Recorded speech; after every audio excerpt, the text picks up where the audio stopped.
Well, Bill, I just got done reading your book, William Daniels, There I Go Again, How I Came to Be Mr. Feeny, John Adams, Dr. Craig, KITT, and many others. It's now available on Amazon.com, Turner Classic Movie Shop, and Barnes & Noble's. Great book, personal stories to the great actors you've had the privilege of working with.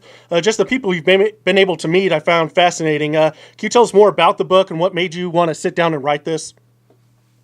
Well, it was just a matter of testing my memory, starting from where I started in the business and taking me up to the present day today. It was just a test of my memory, really, but it turned out to be a fairly decent memoir. You mentioned in your book about wanting to do a Western, maybe being the town drunk. Is that in the works? Yeah, the only way I'd be able to do a Western is probably the drunk that's out front of the saloons, sitting in the dirt. I don't ride horses, so I don't think that's a pipe dream. That's what they call that, a pipe dream. Well, you played Dr. Craig in St. Elsewhere, John Adams in 1776, and those are kind of two characters you say are a lot like you. Can you go more into detail about what ways Dr. Craig and John Adams are like the great William Daniels? Oh, gosh. They're obstinate, they're sometimes cranky, and then sometimes they can be personable. But, an actor is wise if he can put a lot of himself into a role. So he doesn't have to make up things or characterize or anything like that. So there was a lot of me in those two roles. Well, in The Graduate, you played Dustin Hoffman's father in what was a groundbreaking film, a coming-of-age film, likes of which had never been seen before. But you were only a few years older than Dustin Hoffman when you made this. What was it like working with Dustin? That film obviously became so groundbreaking in that genre. There had never been anything like that before. What was kind of your experience? Yes, well, it was obvious to me that he was very talented and would go very far. I have a little story about him. We were walking along the street, and he said to me, there's about 9 years difference between us, even though I was playing his father. So he said to me, you're making more than I am, because, he was a beginner at that point, and Mike Nichols hired him over people that 20th century were pushing bigger names, but he wanted Dustin, and of course this made him a major star. So he said, you're making more than I am, because this was his first job and big role. And so I said, I tell you what, Dustin, I'll trade my job, and I'll take your job, and you can have my salary, and I'll take your salary. He said, oh, ho, ho. Well, I want to go back and kind of ask you about how big of a turning point was it in your career when the great Lee Strasberg said to you, I wouldn't know what to do with you. I don't know who you are. Then you seemed to finally kind of figure it out when you and Bonnie did a portion of From Here to Eternity. So kind of go into that. Well, I think his point was that I had to throw away all this. He didn't want me to, have that slick attitude about the business and all that. I was a bit of a phony, actually. And so he said, I don't know who you are, meaning I've created this other character other than myself. And, it wasn't a very good idea for an actor. And so he said, I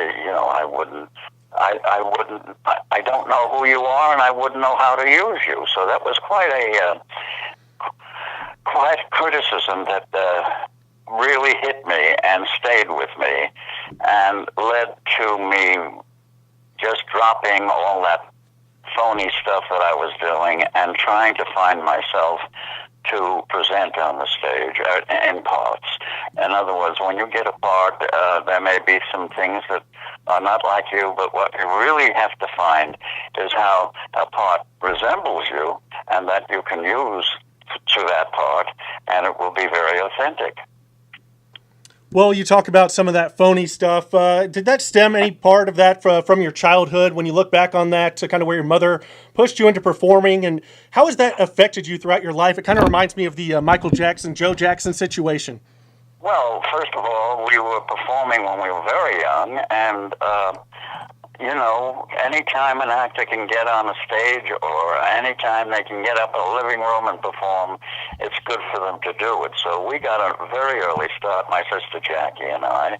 She, of course, went on to play Ada Winnie in London, in Oklahoma, and that early experience always will stand by you, but then you've got to really find yourself as you grow older that you can present that has an authenticity to it. Well, I tell you, aside from you, William, one of our favorite actors is Michael Landon, and I know your wife, who's on the line here, was had a reoccurring role on Little House on the Prairie. Did you personally ever get to meet Michael? Or I'm sure that your wife has some great stories about what a good person and good actor Michael Landon is.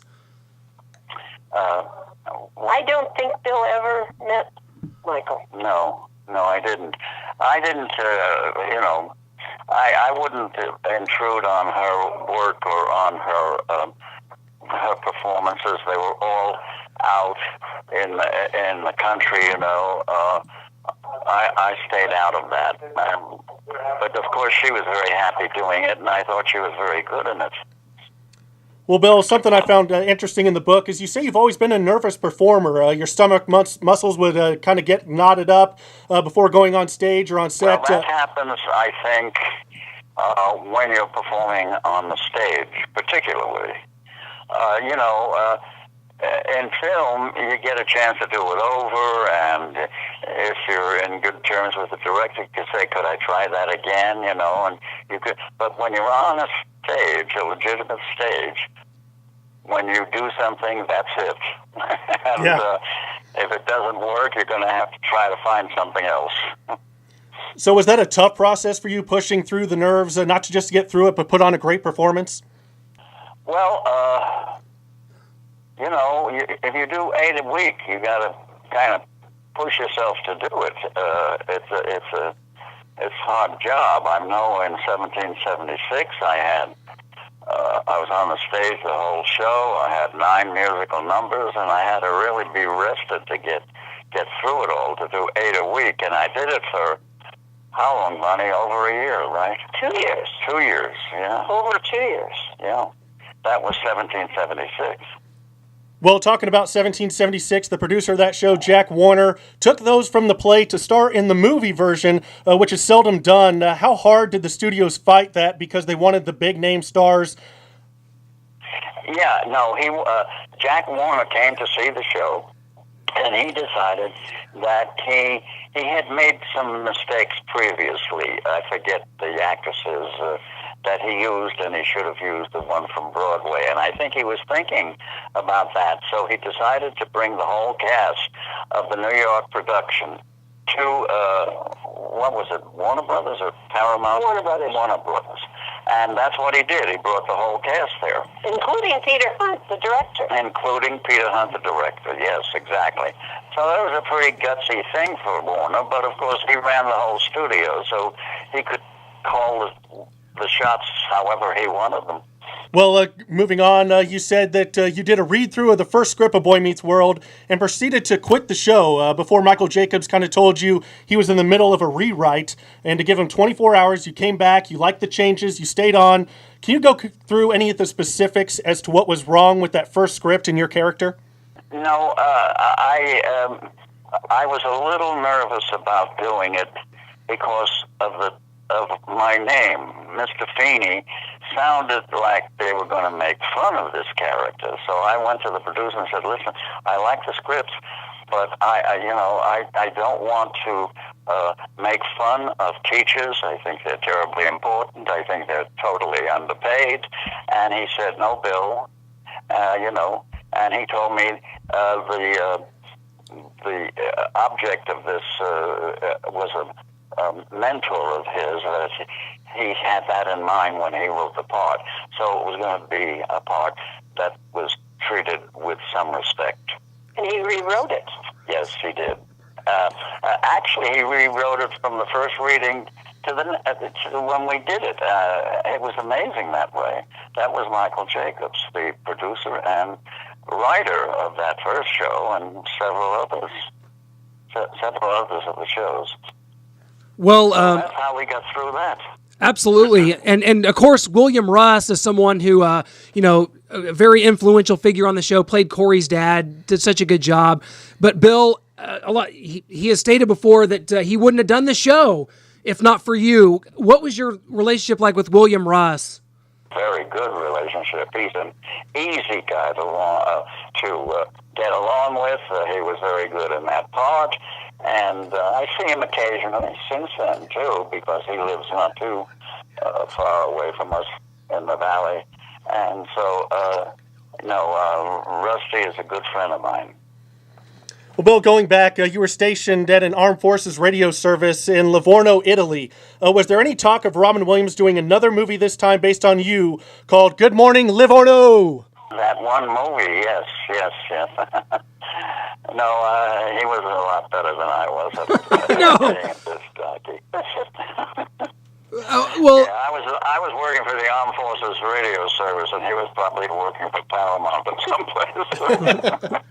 well, Bill, of course, you were the voice of the car KITT in Knight Rider, but interestingly, you didn't meet David Hasselhoff until a Christmas party. Is that experience a little different, not being able to meet the cast? Since you didn't meet him, was that a different experience for you?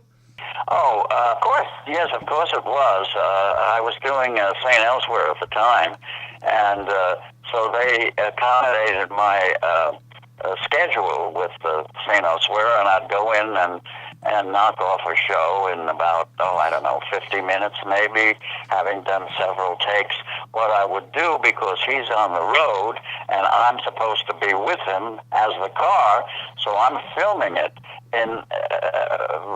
I'm recording it in a studio, so I'd give them 2 or 3 different readings so that one of them may be more appropriate than the others in answering him in a conversation as the car. And that's the way it went. And when I met David, I only met him at the Christmas party. And, he says, it seems to work. I said, yeah, I guess it does. Well, Bill, you said you've played every important member of the Addams family except for Abigail. So is that a bucket list item for you? Yeah, I don't look too good in a skirt. That's the problem.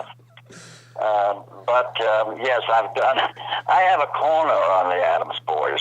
I own them all. Well, Bill, first of all, we want to share with you our deep thanks and appreciation for coming on with us today. It's been an absolute thrill and honor for us.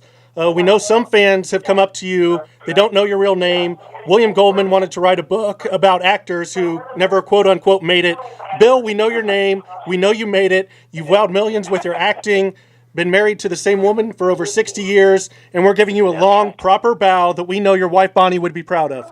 I enjoyed chatting with you. Well, absolutely. The pleasure is all ours, Bill. We can't thank you enough. Can't thank Bonnie enough. And the best to both of you guys. Thank you so much for your time. Okay. Thank you, too. Thank you. Take care. You too. Bye.